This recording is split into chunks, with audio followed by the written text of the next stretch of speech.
Hello everyone, welcome back. Hope you're all doing well. We're back with some more Crystalline because, well, I just can't get enough of this lot. I want to see if I can blossom this new budding romance even further. It needs to bloom and become something truly beautiful. Don't you agree? Let's get back to it, shall we? Ah, the snoozy music.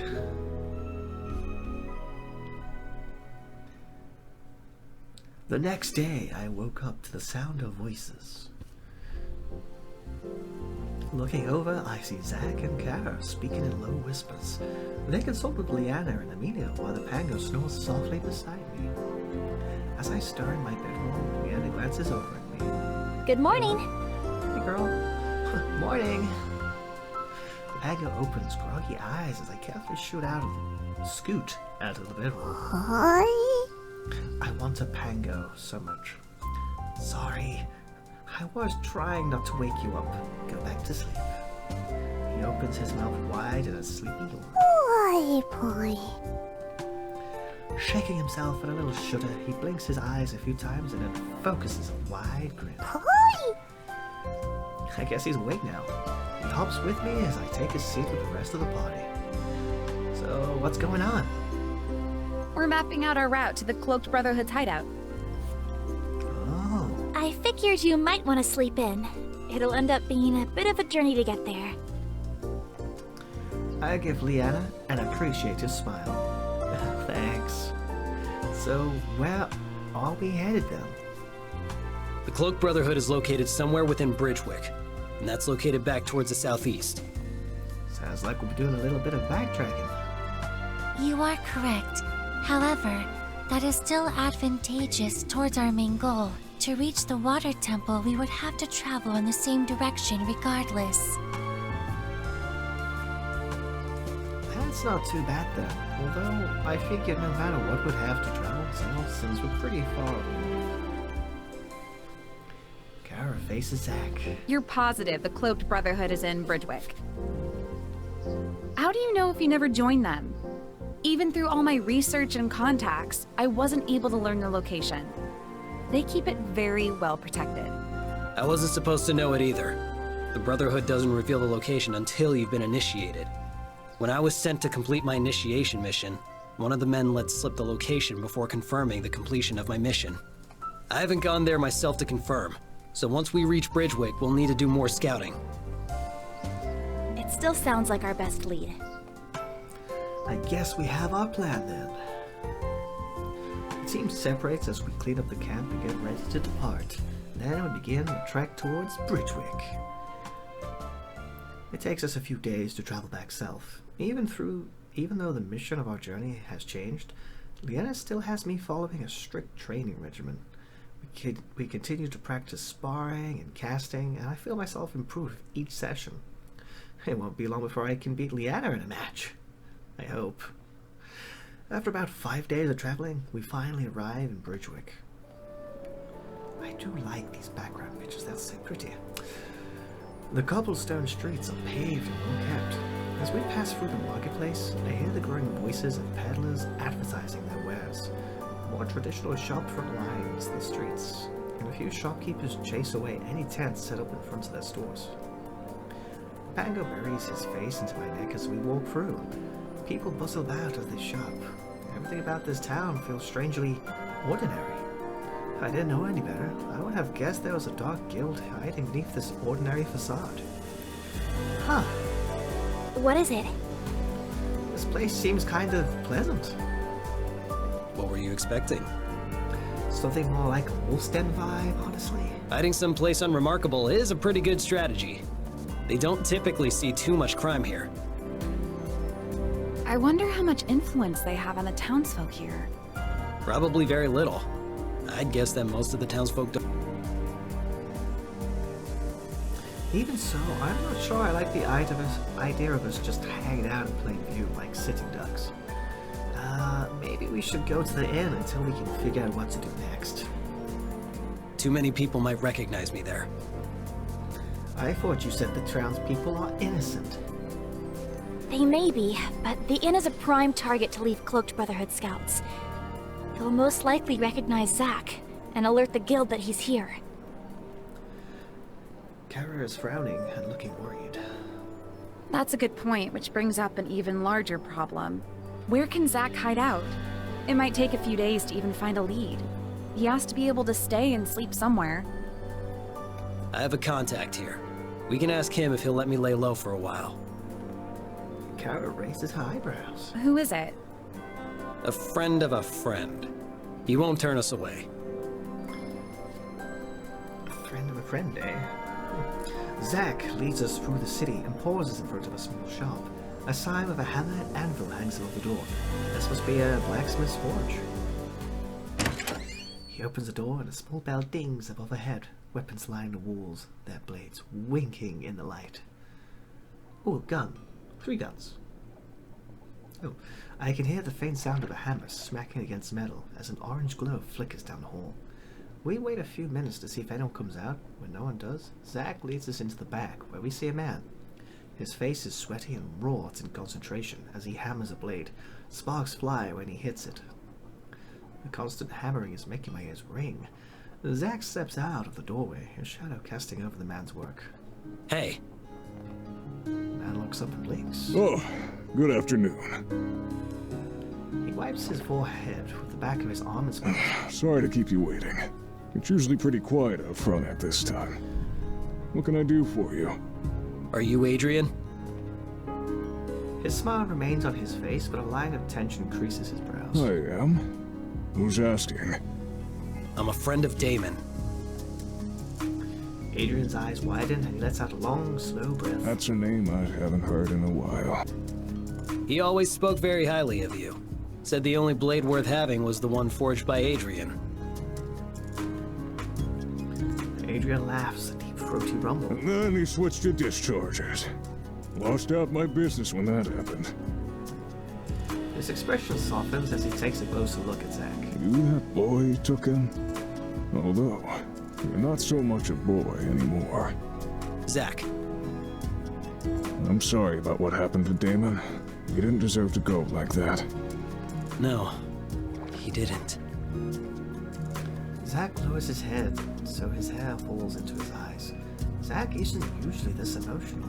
Whoever they're talking about, he must have meant a lot to Zack. Anyway, Damon was like a brother to me, and I know how much he cared about you. He wouldn't stop talking about how you were going to be one of the best mercs out there, maybe rivaling even him. Anything I can do to help, you just let me know.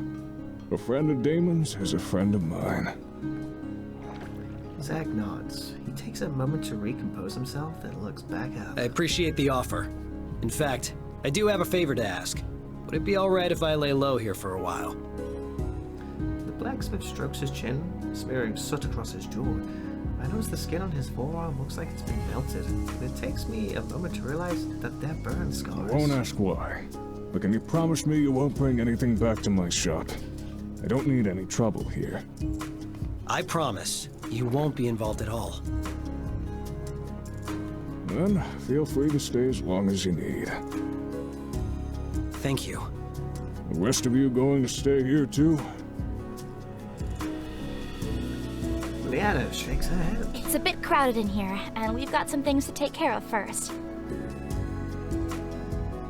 Hi! Poi. Adrian eyes the pango warily. The pango shrinks from his gaze. Hi! He wobbles over to my leg and hides behind me. Well, actually, the pango might stay. You'll be on your best behavior, right? He grins up at me and cuddles against my neck. I want a pango. I want a pango.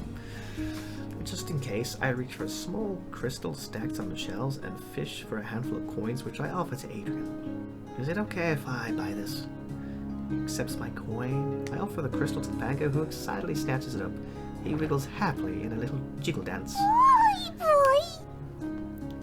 Leanna melts as she watches the pango. Aww. He should be good to go, and won't touch anything else in the shop. Satisfied, Adrian nods. All right, you can stay. And Kara touches Zack's arm. We'll be back as soon as we can. He nods, but doesn't say anything. Kara gives him a gentle squeeze before We return to the main room. We pause before leaving the shop. Once outside, I face the remainder of our party. Alright, we've got to find the location of the Cloaked Brotherhood's hideout. It'll make more sense if we split up to find information. Agreed. Our best course of action is to investigate in pairs. That way, should anyone befall any trouble, they will not be alone. Good thinking. Amy and I will start in the north of the town, while you two start in the south. We'll meet up back here afterwards. Ooh, another date with the lady. Once agreed, we split up. Leanna and I head off in one direction while Karen and Amelia go the opposite way. Leanna and I pause at the marketplace. I'll scout some of the buildings out around here and see if I can find any unusual activity. Okay, if you ask her around inside, I can look around out here in the marketplace. She grins. Sounds like a plan. She heads off. I turn around and scan the area. Oh boy, lots of things to do. Well, let's ask the shady-looking group hanging out near the alleyway. I walk up to a group of people, mostly young guys. They're clustered together, blocking off an alley. Someone must have said something funny because they abruptly burst into laughter. Hey. They look up at me. What do you want?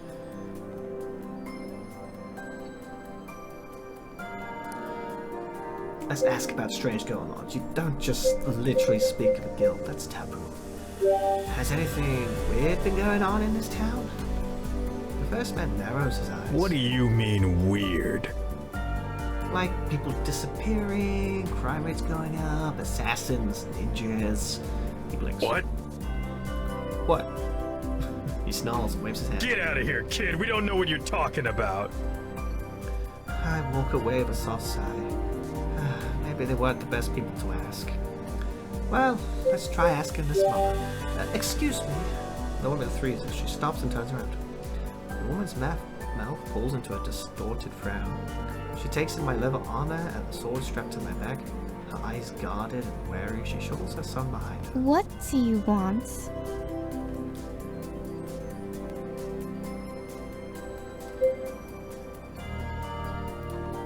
I was wondering if you could tell me a little about the town.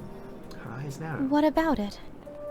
I've just moved here a bit ago. Is there anything I should know? The one pauses, her lips flatten into a thin line. Yes. You shouldn't be traveling alone.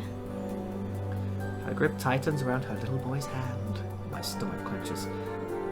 Oh, I shift uncomfortably. Why? Is there anyone strange out here? The woman's mouth clenches shut. Clearly she's not up to answering any more of my questions. If you'll excuse me.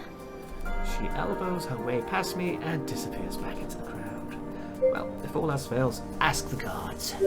Two guards are playing some kind of dice game in front of a fancy-looking building with a wrought iron fence. They don't seem to be keeping a particularly good eye on the town. Excuse me. The guards pause as they look up. Yes, can we help you?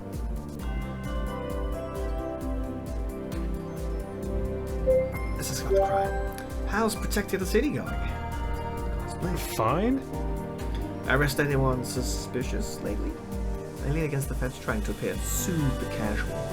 You know, like some murderer for a really secretive mercenary guild or something. And with God's face settles into a frown. Is there something you need? We're kind of busy. I glance at the dice game. So much for presenting and selling. Right. Sorry. I shuffle away. I wasn't as successful as I'd hoped to be. I search for Leanna and find her outside one of the buildings. Any luck? She shakes her head. Me neither. Maybe we should head back and see if the others have had more success. Hopefully. Yeah, good idea. We make our way back into the blacksmith shop. Looks like Karen and Amelia are already waiting for us. There you guys are! Kara splits into a bright smile when she sees us. She seems to be in a good mood. I hope this means you found something. You bet! I think I got a lead. I raise my eyebrows, impressed. Really? I noticed there were a lot of people going in and out of this one area. It might be nothing, or it could lead us exactly where we need to go. That sounds like our best bet. We should grab Zack and get going.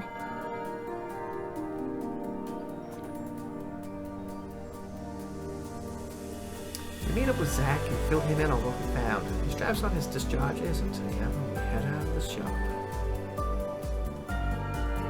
Kara takes us for a shortcut in the city, hitting more isolated streets. With a few people who see Zach, the better. She steers us into an alleyway and then turns another sharp corner. Right here. She gestures to a house. I squint at it. It doesn't look any different than the other houses in the city. What exactly am I looking at? This place doesn't seem like much, but I've seen people come in and out. If this was someone's home, you'd expect to see the same person there all the time. But that's not the case. Let's check it out then. There's a man stationed right outside the house, but Zach easily locks him out. As we enter the house, the first thing I see is a rickety dining table and a meager kitchen. Sunlight slices across the floor from a single window. I notice the red flap covering the entrance to what might be another room. Kara walks around the room, testing the floors and walls for any creaking or hollow sounds. She shoves aside a curtain to expose a blank wall. Pushing against a knot in the wood, the wall swings back to reveal a doorway leading to an underground staircase. That's awesome. I wait for Kara to grin and make one of her usual jokes, but she doesn't. Instead, her jaw clenches. She looks nervous. We all stare down into the dark. Let's go. We descend down the stairs, if you can't tell. Ooh, fancy. A bright light bursts through the dark. At the bottom of the stairs, I can hear two male voices. Whoever it is, they sound like they're laughing and joking with each other. Jack draws his discharges, then a crack and then a flash of violet light. The sentry grunts in pain and collapses before he even has a chance to sound alarm. I dash down and ready my sword. Ooh, it's one of these ones. Look, click the matching icons. Double swords. Helmet. Axe. Double swords.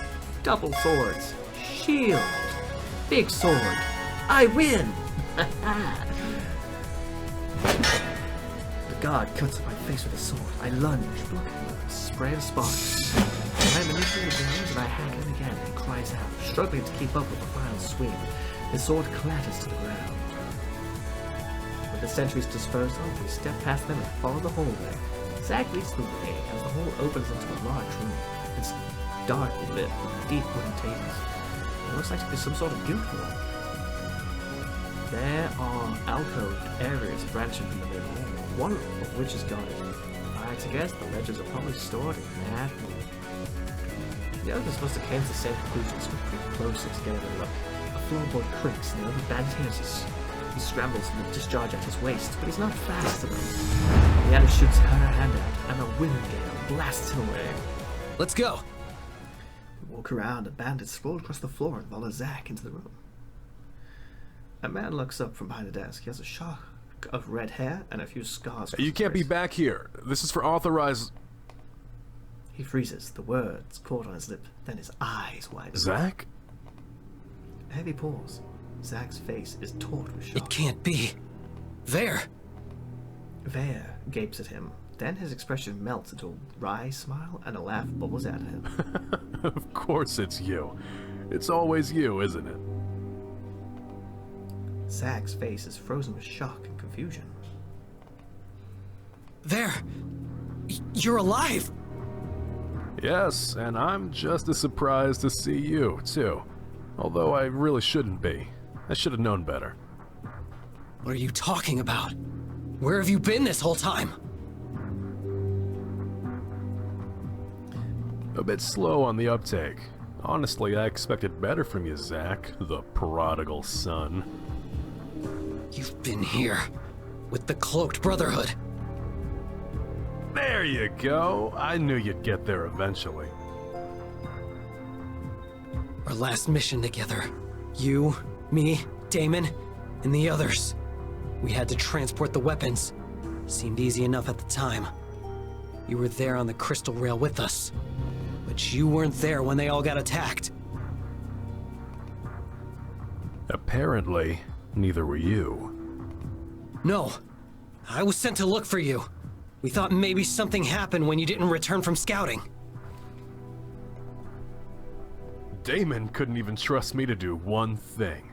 He sent you to fix it for me, didn't he? He was worried about you. That's what happens when you're part of a team. Don't give me that bullshit. Vare's eyes narrow. He grips the back of his chest so hard his knuckles turn white. The words flow out of his mouth like poison, each one more clipped and venomous than before. Damon only cared about you. The rest of us only mattered in how we compared to you. That's not true! How would you know? I knew Damon. He cared about all of us. We were a family! You're still just as naive as before. And if Damon hadn't trusted you as much as he did, maybe he'd still be alive. Zack grips one of his Zack's grip on his discharger tightens. You were sent to find me, but you couldn't. Because I'm smarter than you, and always have been.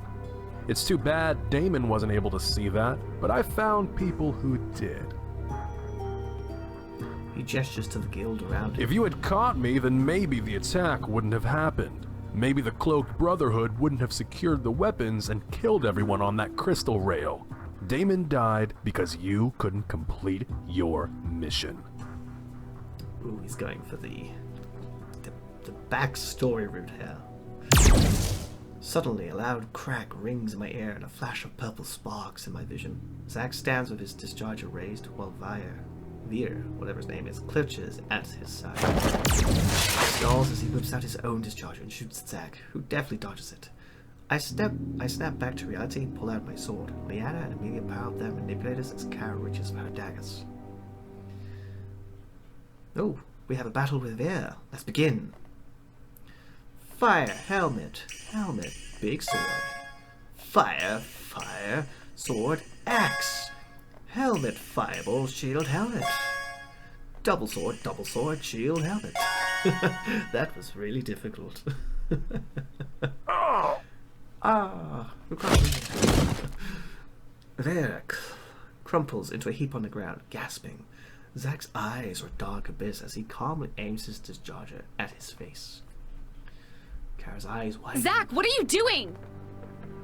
My stomach gives an unpleasant twist. Liana and Amelia look equally as shocked. Zack! No! Husband! Zack's grip on his discharger tightens, but Kara slowly steps towards him. Look at him. He's done. You don't have to do this. The discharger shakes his hand. Hurt and anger flashes across his face. I understand your anger, your pain, but killing him won't make all that pain disappear. It won't bring back your friend. Kara gently touches Zack's arm. Don't stoop to his level. You won't be able to come back from it. You really don't know him, do you? He's killed countless people just like I have. You really think one more to his tally will hurt his conscience? Don't be so stupid. Zack doesn't comment. Just do it already. Zack's grip tightens once more as he aims his weapon. My breath catches in my throat, and the air stills in taut tension as time seems to freeze. No. He lowers his weapon, and Veer exhales hard, then laughs. You've gone weak. Maybe we aren't as much alike as I thought. You're right. Because I'm nothing like you. I don't murder the people I care about. What? You were my brother for the longest time, and family is complicated. You'll have to live with what you did, and maybe it won't be today or tomorrow.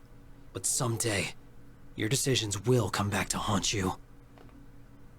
That soft heart is what got Damon killed, and what will eventually kill you, too.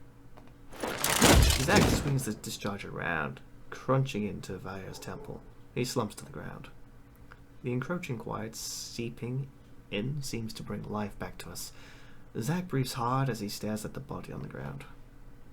You did the right thing. He doesn't say anything. I glance over at Liana. Her blue eyes watch Zack closely, her mouth a thin line. I wonder what she's thinking about. Hey. She glances at me and gives me a small smile. Hey. You okay? Yeah, I feel for Zach. It must have been really hard knowing that someone you trusted could have betrayed you. Yeah. I hear a soft rustling and see Amelia rummaging through the books. Amy. She looks up. Yes? Are you sure now is a good time to be doing that? The goal of this mission is to acquire the ledger which contains information regarding Clara's family. Is it not? Her voice wavers as she tries to put on a brave face. It is evident that these books are the ledgers which we seek. To find the specific book, we would need to require a lengthy amount of time which we do not have. I would advise all of us to assist in this function. Yeah, but maybe this is her way of coping with the situation. I gesture towards Zach. He shakes his head. Amy's right. We need to find the ledger and get out of here. He shakes out of Kara's grasp and begins pulling out books. What date should we be looking for, Kara? Oh, let me think. Kara heads over to Zach, while Leo and I jump in to help. Once you know what dates to search for, we get started on sorting the books. We work tirelessly, glancing behind us every so often to see if anyone notices. Then Zach wordlessly hands Kara a ledger. Her eyes search his as she takes the book with trembling hands. Is that the ledger we require? We wait awkwardly, but Kara doesn't move. Why don't we just take it with us? We can read it at a more fitting time. Right now, we might have to get out of here before more of the Brotherhood finds us. Yeah. Kara shakes her head to clear her thoughts, and her voice grows stronger. I mean, you're right. We need to get out of here. Amelia grabs a few more books and tucks them under her arm. What are you doing?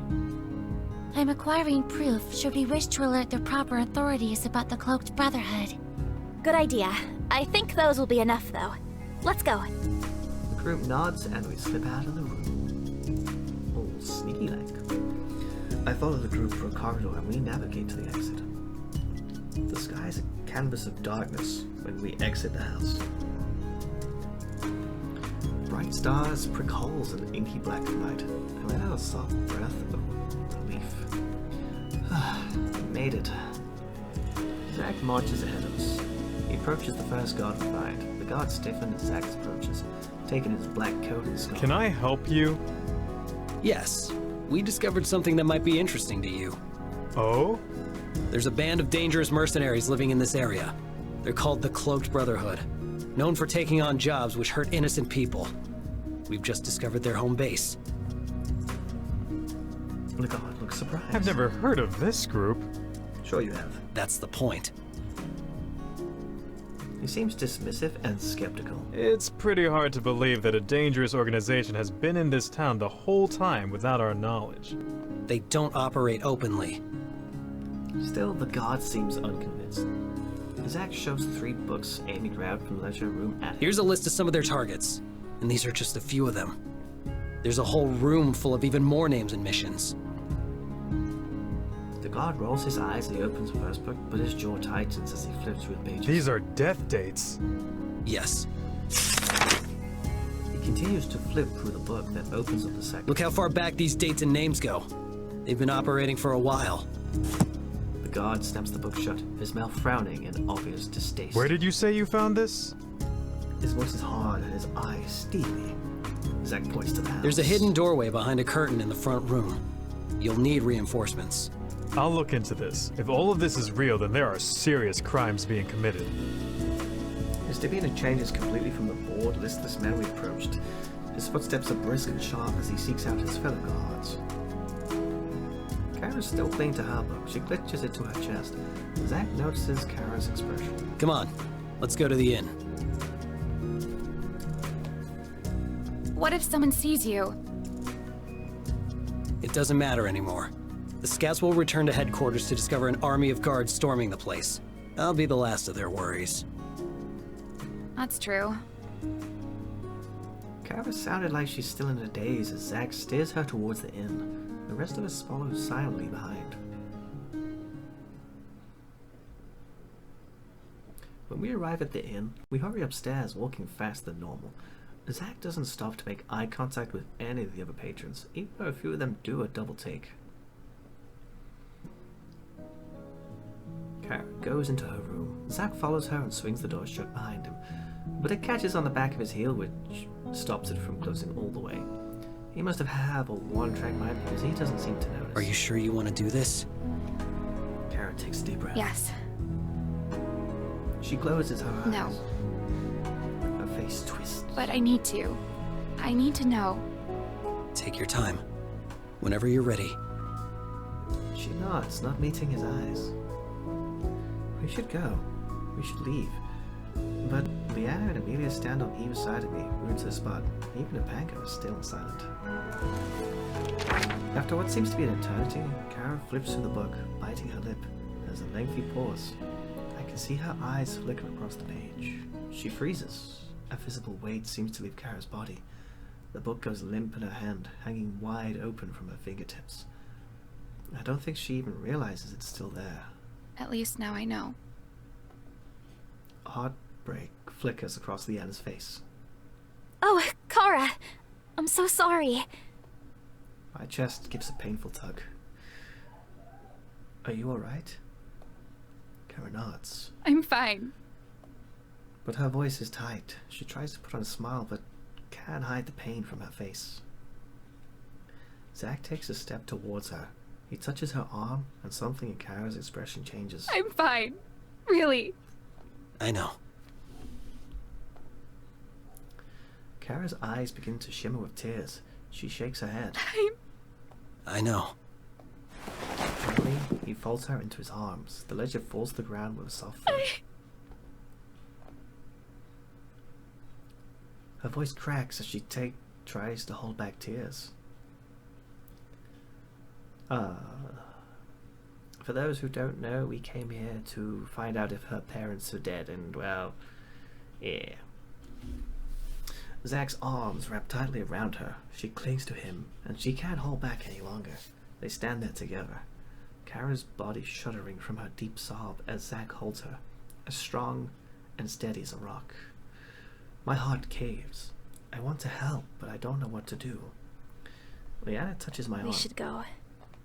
I nod. Giving them some space is maybe the best thing I can do for her and Zack at this moment. Leanna and Amelia slowly walk away. I reach out and gently shut the door, following after them. We settle downstairs at a table while we wait. Leanna casts worried glances upstairs. I feel for both Kara and Zack. Yeah, Vare and Zack have some intense story. I guess they both ran in the same circle and was looked after by Damon. Ultimately, Vare was unsatisfied with the group, and to complete his initiation into the Cloaked Brotherhood, he had his team killed. Wait, how'd you know that was his initiation? Amy fixes me with her big eyes. Zack expressed that the Brotherhood's initiations require a hefty sacrifice. For Zack, it was to spill the blood of the innocents. It would stand to reason that the Brotherhood would have offered a similar mission to Vare. That makes what happened even more horrific. How could he just turn on his team like that? Hopefully, this was all worth it, though, to give Kara some closure. Yeah. Having an idea of what happened isn't the same as reality confirming it. The conversation falls to a close. There's not really much to say after what happened. Finally, after what feels like an hour, Zack and Kara come downstairs from the room. We all shoot to a stand. Hey, how are you feeling? Kara hastily wipes her face. It still hurts, but it's a little better now. She gives us a small, weak smile. Thank you guys for coming with me. Leanna smiles back. Of course. A few of the people from the inn send us curious glances. Some patrons squint at Zack. We should get out of here. A shiver runs down my spine. Yeah, I agree. All of them muttering and staring is starting to make me feel uneasy. Not only that, but this place is still technically dangerous. I'd really rather not have another encounter with the Cloaked Brotherhood. Not wasting any more time, we gather what we need and leave. When we are far enough from the city, we finally stop to make camp. The crescent moon hangs low in the clouds. Zack prepares dinner, and we sit around a small fire. The Pango huddles close to Kara. She absent-mindedly pats his head and gives him a hug. It's silent for a while, with only the sound of flames crackling and crickets chirping in the distance. Even though Zack's cooking is always delicious, I find myself unable to concentrate on the taste. Kara chews slowly, thoughtfully. A part of me wonders if I should say something and ask how she's doing, but maybe better to give her some space. Kara clears her throat. Thanks for everything you've done for me. I know you all didn't have to go with me to find the Cloaked Brotherhood, and it means a lot to me that you did. Of course. There's no way we'd let you go through that alone. Leanna and Kara share an expression of silent gratitude. I'm glad I finally know what happened to my dad. She breathes out a big sigh. It's a bit crazy, but my greatest worry wasn't just that he might be dead, but that maybe he wasn't and he never came back for me. Kara. She smiles, and for the first time, it looks natural. A bit sad, but also relieved. It's okay. I know that he would never have abandoned me. Our separation was by force. There's no changing the past. At least now I can move on to bigger and brighter things. She turns to Zack, and her expression softens. What about you? Running into Veer was unexpected, and it sounded like you had a lot of history. Zack looks up. He hesitates, then let out a low sigh. He was like a brother to me. We both lost our families. Both were orphans. We were both taken in by Damon. Damon was your mentor? He was the leader of our band of mercenaries, and like a father to me. He taught me everything I know, pushed me to become the best I could be, and showed me how to survive. Vera and I were the youngest. I was around 14 when I joined the group, and Vera had only been there a year longer. We bonded pretty quickly. His voice trails off as he furrows his brow. At least, I thought we did. I've been thinking about what he said, and I wonder if he's right. Maybe Damon did favor me. Even if that's true, it doesn't mean he deserved to die for it. No, of course not. Nothing can excuse what Veer did. What happened? Zack pauses as he collects his voice. We'd been hired to transport a load of weapons. It was supposed to be an easy gig, one we'd all done many times before. Vera was our scout, and Damon and I guarded the trunk as we took passage on the Crystal Rail. Biggs and Jess were stationed in other Crystal Rail cars to spot any suspicious passengers. Damon sent Vera out to make his round on the Crystal Rail, as he had done a few times already. This time, it took longer than usual, and we were worried that he'd encounter some trouble. Damon had me search for Vera and give him back up if needed. I walked around the Crystal Rail, through the cars, asking the rest of our team if they saw him. No one did, and I couldn't find him. When I got back to Damon... Zack pauses. Pain ripples across his face, his eyes haunted and bleak. He was dead. I didn't have time to look at the bodies. The men who killed him were still there, so I jumped out of the Crystal Rail before they could get me too. I assumed Fair died with them. I mourned for him. His hands curl into a fist. Kara reaches out and touches his arm. He flinches and then blinks at her. His eyes refocus and he turns away, taking a deep breath. They never came after you? He shakes his head. They probably assume I died jumping out of the Crystal Rail. After I recovered, I tried to seek out what had happened, but for years I couldn't find a damn thing. I didn't know it was the Cloaked Brotherhood, and that Ver could have done that, or would have joined them. I lost everything that day, for the second time in my life. I tried to imagine how it would feel to mourn for someone I cared about, only to find out years later that they were alive and had betrayed me. Before it makes my stomach turn. Leanna shifts in the quiet. But Kara speaks next, her voice low. And that's when you became the Deathslinger, isn't it? Yeah. The reports from the Mage Guild, they said you would take on suicide missions? Missions kept my mind from thinking. I was good at what I did, and I had nothing to lose. Shadows flitter across Zack's face, and the group quiets. places a hand on Zach's arm. He looks at her, and the shadows disappear from his eyes. As their eyes meet, Kara's cheeks begin to color, and Zach cracks the hint of a smile. But I don't need to be the Death Slinger anymore. Kara blinks, then looks at Zach hopefully. Oh? He looks like he's struggling to get the words out. A slight blush dusts his cheek and he coughs. I found a reason to live.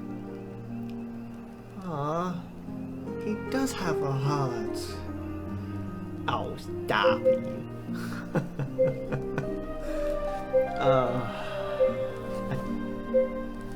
I think I'm gonna go for the mature response. That's great, Nat. I'm finally happy. I'm happy you finally found what you were looking for. Zach looks up and nods.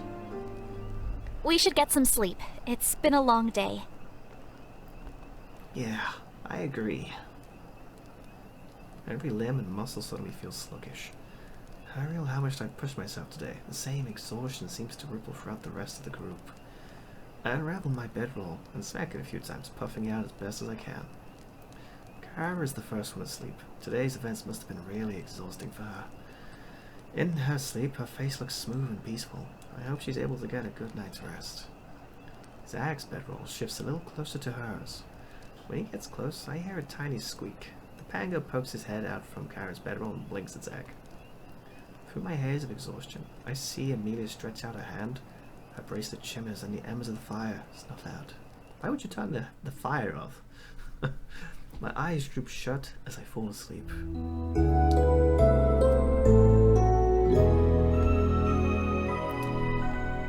Well, that was certainly a exciting one, wasn't it? Gosh, well, a sad one as well. Whew. Well then. It looks like there's a second romance happening here with Zach and Kara, which we all kind of knew. Well then, composure, and thank you for watching, everyone. Leave a like, give a sub, and I will happily see you in the next episode. Goodbye, and love you all.